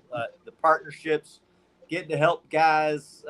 There are a lot of new guys. I think it's cool that the higher level guys are willing to help some of the guys starting out. But I just love the kid stuff, man. I got a kid that's 7. I like to think he's probably one of the top junior anglers in the country. He breaks record after record on every fishery we go to. If you want him to come to your little seminar and do something, I think that would be cool. He'd be thrilled to death to come help you do part of that. If that's something that you think you might like. He's pro staff at Mad Cats. He's pro staff at Carolina Lake Weights. He's pro staff at Parks Planer Boards. He's pro staff at Minotaur Hooks.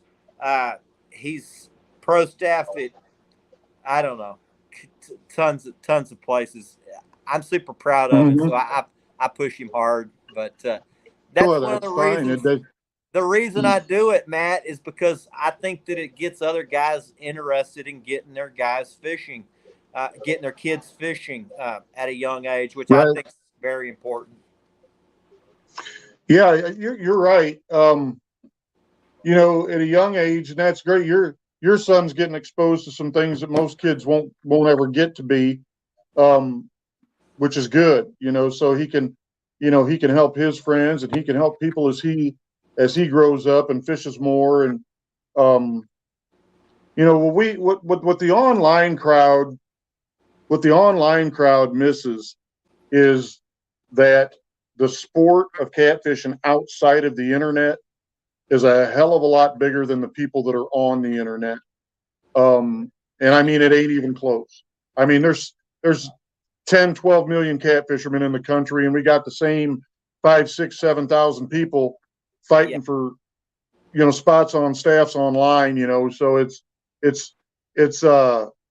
when you get out there and you get to those catfish conferences and you can meet the people that are they can't wait to go out and catch 3 more fish so they can have dinner or something. I mean, those are the people that you really, really you really want to target, and they come there and they've been fishing with cheese bait, but they ain't catching fish with it, and they don't know why. Their knots are breaking on them. Their hooks are straightening out on them. They're breaking their gears and their reels all the time. snapping tips off the rod. They're, you know, what I find a lot of people, you know, when I'm on guide trips are they're setting up 10 feet from where they need to be setting up. They're not missing the boat by much. They're just missing a little bit of information, right? And I still swear that probably 500 of the best catfishermen in the country have never fished a catfishing tournament. They've never been online. I know They've a ton never of guys been. that don't fish tournaments that are really super high level. Yeah. They've never done social You know, media. They won't touch a YouTube channel. They just been doing it forever, like us. It's just right. something they love to And that's do. why They I don't like, care about competing. Some of them are guides, right. but some of them aren't. And I know there's a That's why I bunch of like, guys out there like that. yeah. And that's why I like with my YouTube channel, I don't do any of the editing or anything. I just sit there and talk and hand out information. And if I catch a fish, great. If I don't, great. But I'm trying to just give people good information that they can use to help them maybe, you know, figure something out a little bit. And because the more success the young kids have right away, the more likely they are to stick with it. And you got so many like single moms out there now that are trying to teach their kids to fish. And they're looking to YouTube. They're looking to the internet for information. And if all they see is a bunch of back-ass bickering, you know, it's just ugly. And, you know, we want to get our kids into the sport. We need to start with cleaning up the internet and stop acting like a bunch of idiots and get along. We're not fighting for territory. We're not fighting for stat. There's plenty of room for everybody to go around. We all, me included, we need to set a better example for kids on the internet. That's where it needs to start because they're all on the internet now and they can all watch this stuff. And if we don't set a better example. I agree. I try to keep my stuff pretty clean now. I've been known to let a couple of curse words fly from time to time when I get excited. We all do, yeah. Hey, you know, that's the way I was raised on a boat. My dad told me, hey, there's going to be some cussing on the boat. There's going to be some spitting on the boat. And there's going to be some yelling on the boat. But when you leave the boat, I don't want to hear any spitting, cursing, or yelling. But when we're out here, you know, it's different. You know, guys are like, man, that boy of yours needs some discipline. I'm like, that boy of mine gets more discipline than probably any kid I've ever met. But out here on the lake, I'm not going to make it about butt spankings. And, you know, he's going to climb around the boat like a monkey, and we're going to catch fish. And, you know. It's time to make it about memories out there, brother. That's awesome. Yeah, that fishing's your sanctuary, you know. They got to be able to act like dad a little bit.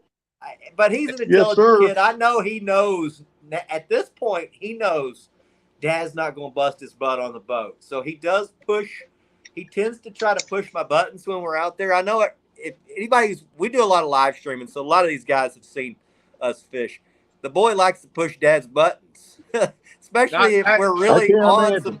If we're hammering him, he is like.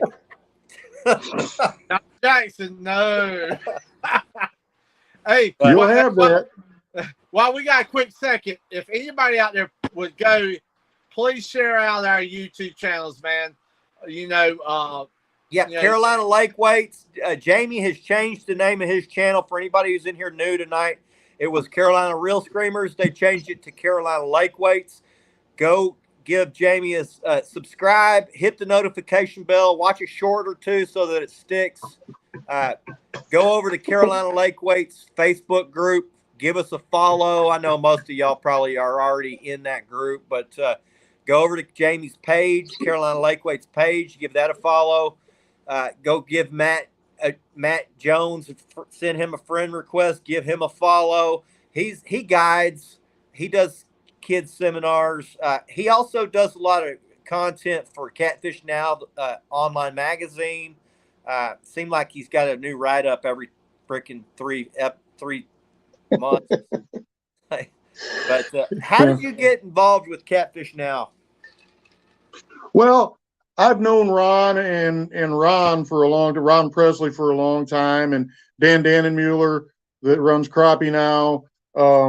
You know, I've been on staffs with them before, offshore tackle, and Ron Stallings is involved too, and he's from Boss Cat. And so so I've been, like I said, I've been lucky, and sometimes it's just who you know, right? But um, I loved now that it's been taken over by Keith Catfish Sutton. You know, he got a hold of me and asked me if I'd write one, and I wrote one, and he liked it. So now he asks me to write all the time, and you know, he's another one of them guys that's been writing, doing catfishing stuff for 40 years, and so I enjoy writing. And if he asks me to write, man, I'm going to write, because he, you know, said he's one of the guys that was, when I was a little kid, I can remember him.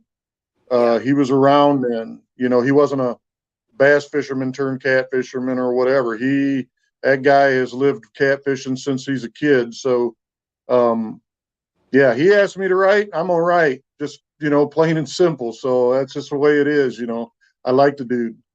He's a good guy. But yeah, Catfish Now does a great job of promoting some things. And I was part of Pro Cats magazine way back in the day. We were the first online that was magazine. I don't know. my good buddy Tim's.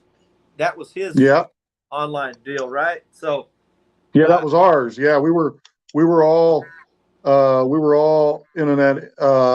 Him and Denny Holmgren, those two had it at the beginning, and then most guys know Tim Scott, Epic Catfish. He's a friend to a lot of us, but that was probably one of the first catfish online type magazines that I had started reading. He had a website called, I don't know, I was pretty young at the time. Procats.com. Procats.com. Okay. Yeah, that's the logo. That was the logo right there. You can't quite see it, but yeah, at the time I wasn't writing articles that were like really cutting edge type catfishing articles. Catfish, nobody knew about catching big catfish, but these guys were kind of cutting edge and were giving up the secrets that the old timers wouldn't tell you. That's kind of how I was introduced to that crowd. Tim was a very, very good fisherman, and a very good he was very good with, you know, editing articles and getting the right pictures for the articles and stuff. He really good at that stuff. Real intelligent dude, super high level monster angler, catches giant fish. But yeah, we have fished a lot. Me and Tim have fished the Illinois and the Mississippi River, the Rock River together. We only live about 40 minutes apart. So, yeah, but no, that's, those were good times too. And that was cutting edge. It was the first of its kind. And, I mean, it's been a long time now, but, it was a lot of work for him, you know, because like 25 years ago. I mean, right? I was probably like 18 years ago, maybe something like that. But Tim had to do all the final editing, and you know, he had to proofread the articles and stuff. So he had a much larger responsibility. I could just go fish and take pictures and write an article, and then he would go through and fancy it up a little bit and make it look a little bit better than what I could. I was not very educated at writing. I'm much better now. So yeah, he had a lot of responsibility with that whole thing. And heck, I wish that thing was still going and still out there. But you know, there was a lot of things involved with that just didn't go right. And I know it was popular at the time. Y'all probably got more clicks than In Fisherman, which was the go-to fishing kind of publication at that time. A lot of us, they were getting a lot of us old-time cat fishermen learned about catching big fish from In Fisherman magazine. That's where I learned about how to do it. It was a very new type of thing when I was a kid, and there was nowhere to learn other than that, because the guides, the old timers, they wouldn't tell you nothing. They tell you, oh yeah, get you some livers and some treble hooks and go catch some. Yeah, you'd be surprised. I mean, we always used to say that In Fisherman got their information from us, but you know, we don't. You know, heck, we were young, and like I said, Tim was exceptional at that stuff, and we had a good time with it while it lasted, and I know it helped a lot of people, which is great. And then we moved on. So that's when I started the Catfish Academy, which was, back then it was Catfish One, Catfish Nation, and the Catfish Academy. Those were the three big message boards before Facebook came around, and the message boards kind of went by the wayside because now everybody can just get on Facebook, right, and talk and do whatever they want to, and paying for a message board just kind of went out the window. But I miss those days. That's you talked to a lot of great people back then. My boy Jimmy, he said he can't get his link to share. So Danimal, can you get Jimmy's page linked? The link to his page shown so guys can go follow him. I saw that they shared one of our teammates, Extreme Trophy Fishing. Guy's been on our show. Awesome angler. Love that dude. Man, I don't know if you guys aren't following Milton, go follow Extreme Trophy Fishing. That guy, he's on a whole different level on catfish and alligator gar. So, yeah. Sorry to interrupt, but I love watching that out there, man. I love watching some of them guys. I do. I'm pretty straightforward. I don't have much of a filter like I used to anymore. So a lot of people think I'm grumpy most of the time. It's just I've seen so much bull crap, come and go that I'm very particular now about, I'm very careful but man, there's some really good people on YouTube and that I enjoy watching, and catfish, like you said, catfish content. Back when we were kids, you learned by going fishing. That's how you learned. You learned by that was it. Yeah. Yeah. Guys didn't do catfish seminars, and there wasn't YouTube, and there wasn't Facebook, and there wasn't any of that. Guys can become pretty proficient catfish anglers in a couple months nowadays. I mean, they can watch some videos, they can buy some tackle, and they can go. You can get all the how-to and all that, the techniques and all that. You can learn all that really quickly. You still got to go figure out patterns and all that, but yeah, just imagine. I don't know that you can just watch a video and learn a graph. Now you can see it and like, oh, okay, that's just not how graphing works. Learning the seasonal patterns of bait is something that you got to be out there doing. That's right. And you can learn all that stuff and feel somewhat confident, but it's not until you cycle through a 5-year cycle, and then that's another 5-year cycle, and then you're like, oh, okay, these fish aren't doing the same crap every year, and this year is different from the next year. And over this 3-year period, I might see this scenario 2 times, and then over this 10-year scenario, I've seen this 3 times. So all that knowledge you put into the memory bank, and so when it happens again, it's just an easy transition, and you can go do what needs to be done. Whereas I just think there's such a mountain of knowledge to get to be a high-level catfish angler. Learning online helps you get up to here, but this space up here has to be learned by doing it.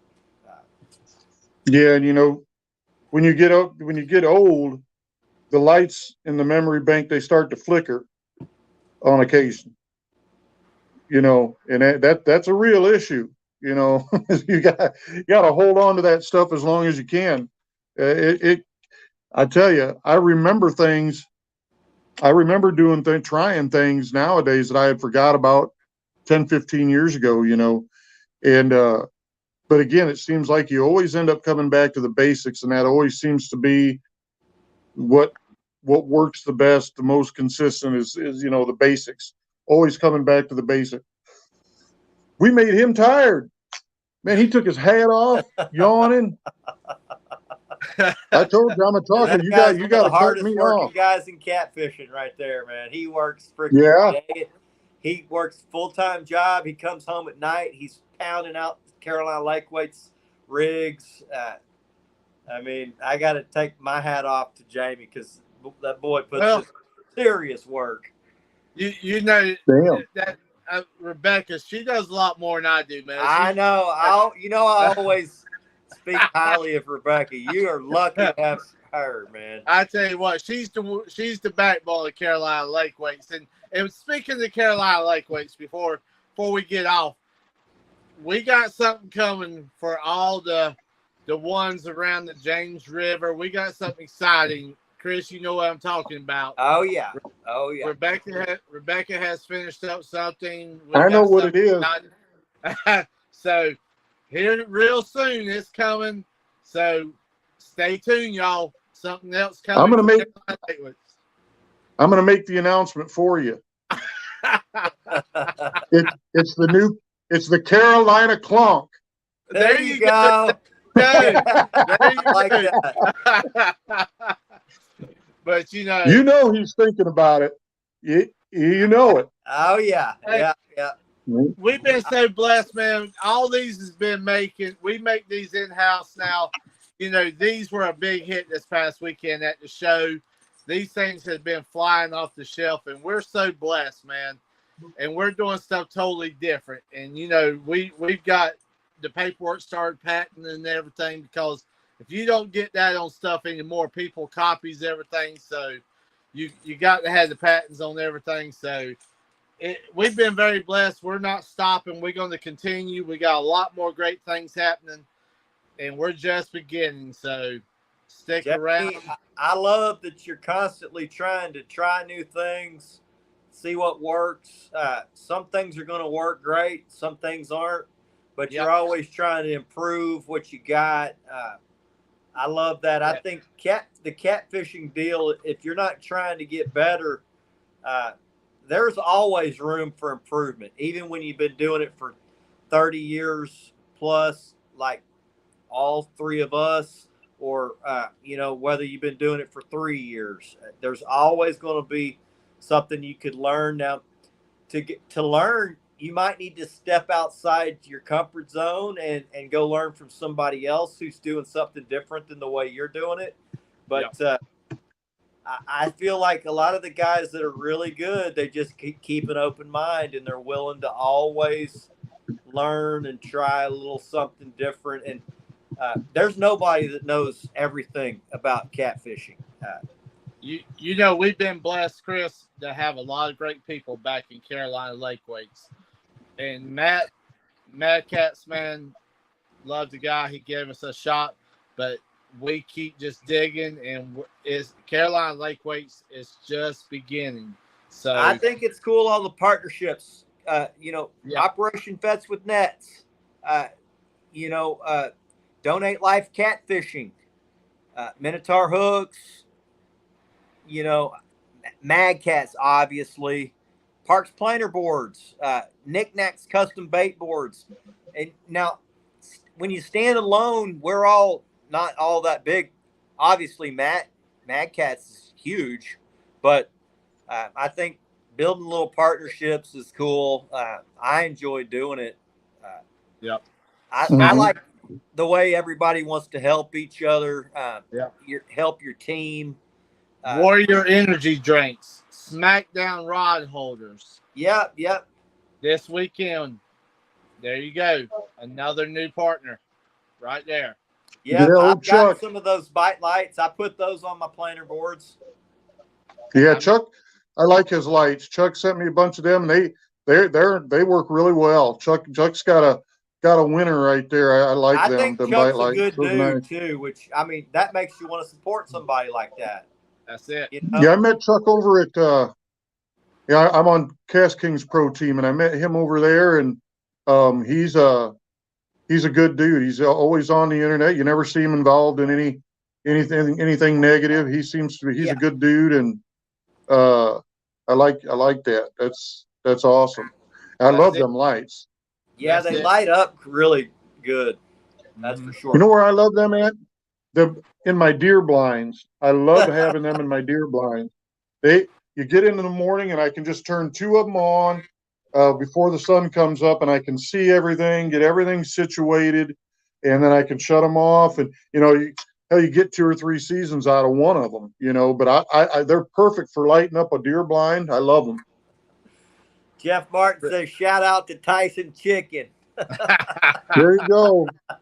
Hey, you guys, I also have a flathead tournament coming up here pretty soon on the Mississippi River. It's called Mississippi Mississippi Monarchs. Oh, nice. Yeah, it's on pools 14, 15, and 16 on the Mississippi River. That's September 2nd from 8 o'clock p.m. till 6 o'clock a.m. Just wanted to throw that out there. If anybody's interested, they can find there's a Mississippi Monarchs Flathead page, Facebook page. You can find all that information out or contact me. It's cheap. We're just charging $25 a person. Oh, heck yeah. So it's just going to be a fun fishing, bring guys together type tournament, which I think those are some of the coolest types of tournaments. You get a pretty good turnout of guys that might not normally want to join one because they don't want to, they feel like they don't want to compete against really high level guys. But those types of tournaments bring every level of guy out, which I think is kind of like camaraderie. And I think it's important doing those kind of tournaments, Matt. So my hat's off to you for putting one like that on.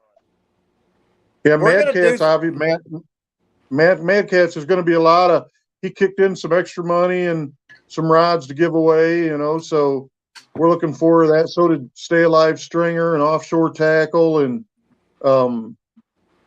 Boss Cat. We got quite a few, nice sponsors on board, all donated some nice stuff. It'll be a fun time, and plenty of people should go home with some stuff. So I'm looking forward to it. I used to run a whole series, but now just one tournament a year is good enough. Yeah. So.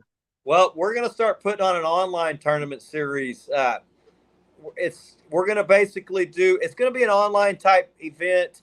It's going to be a bump board weigh-in. We'll probably also do tape measure for girth in case there's a tiebreaker. It's going to be low entry, fun fishing type deal.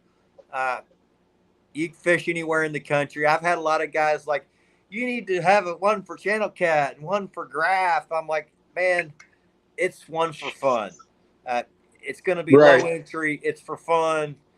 A guy on the bank that's fishing the Mississippi got just as good a chance of catching the big fish as I got here in Texas. So not all fishing is fair, but it's just going to be for fun. So we're going to be doing one of those, probably start doing those in February. And we're thinking maybe every 2 weeks. I'm coming on board with Operation Vets with Nets, so I'm thinking we might do maybe $5 of the buy-in fee is going to go directly to Operation Vets with Nets, so we can help Rich get a vet boat. I've got a big heart for vets. I just feel like that would be a good way to help. And what's $5 to everybody? You can't even buy a cheeseburger for $5. So that's it. We're going to be doing that soon. So more to come on that. But I just wanted to make people aware. If you need a bump board, you can get them from Parks Planer Boards. Kevin's making bump boards. You can get one for $40 plus shipping. It's going to be. Is that going to be the ones that people have to use? You don't have to use that. Now, I'm not going to be a big stickler of. I don't care what. Well, it's going to have to be Yeah, it's any bump board. I don't care if it's certified. You can get one certified from him if you want to be in some big money tournament. But this is just going to be for fun. It is going to require a bump board because I've seen way too many online tournaments where there's arguing and stuff because of the tape measure. The tape measure was bent and blah, blah, blah. But a bump board video, it should be, if it's close and guys are arguing, we'll go off the girth. And I'm going to be the final say. So if anybody's got a problem, they're out of there. But it's really just going to be for fun to bring some guys together that probably don't get to fish against each other from all over the country. So I'm hoping it'll be a fairly large type event where we can get a good number of guys that are involved. We've had a big response that guys want to do it. So it's going to be similar to what you're doing, but it'll be an online type deal where it's. Oh, that sounds good. I'd be interested in that myself. Heck, that's just come fun. on, man. Come on. It's going to be, guys are like, are you going to have a kayak division? I'm like, yeah, it's going to be kayak, boat, bank, all. That's the division. So That's it. it's just going to be fun fishing. So Yeah, that sounds fun. That's it. And one more time, I'd like to say thank you to all of our partners, guys. They put in a lot of work to back us, and I want to say thank you to each and every one of them. And Matt, brother, thank you so much for being on the show tonight, my friend. I have really enjoyed it. Yeah, it was a great show. Well, I I know appreciate a it. ton of guys, Matt, are interested in Flathead, so I knew it was going to be a good show. Yeah. We do appreciate. Hey, I appreciate coming you on. guys. Appreciate you guys, and anytime I'll come back anytime you want me to, and help you guys. You know, with whatever you need, anytime. Just let me know. I appreciate it. Sounds Appreciate good, you, man. brother. We appreciate it. You know, we'll see you at CatCon. I saw you. We weren't real familiar with each other. We were both on the Mad Cats team at the time, but now we're buddies. So we'll see you there, and we'll shake hands, and I'll bring the Texas Tornado to wreck your freaking booth. All right, we'll be waiting for that, man. We'll be waiting. And everybody out in chat, we appreciate each and every one of you. Everybody on Facebook, everybody out in our groups, thank each and every one of you. We love y'all guys and appreciate you. Yeah, we do appreciate everybody's support. The show's been going well. We're not a big show, but we do have a lot of guys coming back to watch every week. We're getting great feedback about guys. They like the learning. It's been a comedy show, which I didn't realize it was going to be such a fun show, but every week we're having a lot of good laughs. So it's really my highlight of the week. So I appreciate everybody coming in who's interested and wanting to watch. Jamie, you know I love you, brother. Love you too, I love brother. doing the show with you. I love being partnered with you. So appreciate you, bud. You too, brother. All right. For Carolina Lake Weights, for Cat Matt, for Elgato Azul, tight lines, God bless. Azul out. Later, y'all. See y'all.